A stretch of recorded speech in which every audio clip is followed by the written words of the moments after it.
नमस्कार दोस्तों, आपका स्वागत है मेरे चैनल पर। सृष्टि के पालनहार भगवान श्री हरि विष्णु की के प्रिय एकादशी व्रत का शास्त्रों में विशेष महत्व बताया गया है। चैत्र मास के कृष्ण पक्ष में जो एकादशी पड़ती है उसे पापमोचनी एकादशी के रूप में जाना जाता है। इस साल पापमोचनी एकादशी 28 मार्च दिन सोमवार को पड़ रही है। शास्त्रों में एकादशी व्रत को सभी व्रतों में सर्वश्रेष्ठ बताया गया है।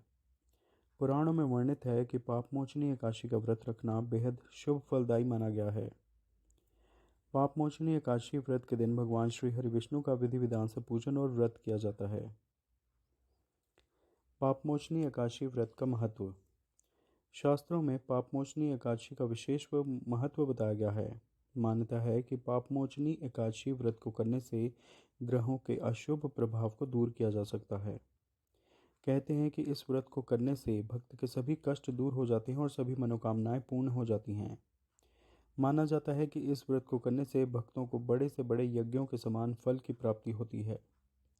पापमोचनी एकादशी व्रत के दिन भगवान श्री हरि विष्णु का विधि विधान से पूजन और व्रत किया जाता है। इस दिन पूजन के समय श्री हरि की पीले फूलों से पूजा की जाती है। कहते हैं कि ऐसा करने से शुभ फलों की प्राप्ति होती है। माना जाता है कि इस व्रत को करने से सहस्त्र अर्थात 1000 गायों के दान का फल मिलता है। पापमोचनी एकादशी तिथि 28 मार्च 2022 दिन सोमवार को है। एकादशी तिथि शुरू हो रही है 27 मार्च 2022 दिन रविवार को शाम 6:04 से और एकादशी तिथि समाप्त हो रही है 28 मार्च दिन सोमवार को शाम 4:15 पर। एकादशी व्रत का पारण होगा 29 मार्च को प्रातः 6:15 से 8:43 तक। पापमोचनी एकादशी का महत्व। एक कथा के अनुसार भगवान विष्णु ने अर्जुन को पापमोचनी एकादशी का महत्व समझाया। उन्होंने कहा कि राजा मंधाता ने संत लोमश से उनके सभी पापों से मुक्त होने का उपाय पूछा। संत लोमश ने दयालु मानधाता को एक कहानी सुनाई। उन्होंने कहा कि चैत्र रथ नाम का एक जंगल था। वन में संत च्यवन के पुत्र मेधावी तपस्या कर रहे थे। एक बार मंज घोष नाम की एक अप्सरा ने मेधावी को जंगल में देखा। वह तुरंत उसकी ओर आकर्षित हो गई।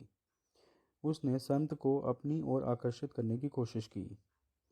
भगवान कामदेव वहां से गुजर रहे थे और उन्होंने मंजू घोष को देखा। भगवान कामदेव मंजू घोष की सहायता करना चाहते थे। वह सफल रही और संत मेधावी की तपस्या भंग हो गई। संत मेधावी विचलित हो गए और मंजू घोष से प्रेम करने लगे। बहुत वर्षों के बाद उसने महसूस किया कि उसकी तपस्या बाधित हो गई थी और वह पश्चाताप करना चाहता था। वह मंजू घोष से बहुत क्रोधित हुआ और उसे राक्षस होने का श्राप दिया। वह बहुत दुखी हुई और उसने संत से क्षमा मांगी। वह चाहती थी कि संत उसे क्षमा कर दें। संत मेधावी ने शांत होकर उन्हें चैत्र मास में कृष्ण पक्ष की एकादशी का व्रत रखने को कहा। संत मेधावी ने भी यह व्रत रखा था। इस व्रत से उनके सारे पाप नष्ट हो जाते हैं और दोनों स्वर्ग को चले गए।